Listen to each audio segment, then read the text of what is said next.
Foxtrot automotive ने आज़ाद भाई की टोयोटा रेवो के ऊपर कैरी बॉय की high rise 840 series canopy install की है। What do you think about it? You're gonna drive first and then comment on it? Yes.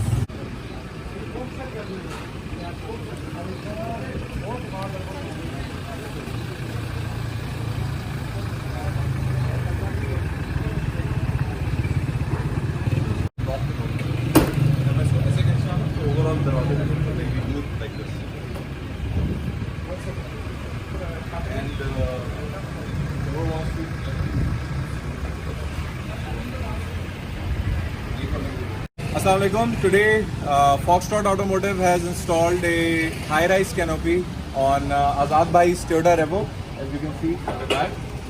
इसमें आप अपनी फैमिली को बिठा सकते हैं, ऊंची सीट्स लगा सकते हैं, AC यूनिट लगा सकते हैं, तो it's really cool. And I'll let Azad Bhai share his feedback or what he thinks about it or why he went for this canopy. मुझे खुद शौक था अपनी गाड़ी को एम्बुलेंस बनाना, ठीक है। I think it's a practical cabin. महंगी है, but it's worth it. मैं तो टूल्स डालूंगा, मैं अगर ट्रैवल करता हूँ, सामान मेरा वो बारिश हो गई, एयरपोर्ट जाना बहुत होता है। मैं अभी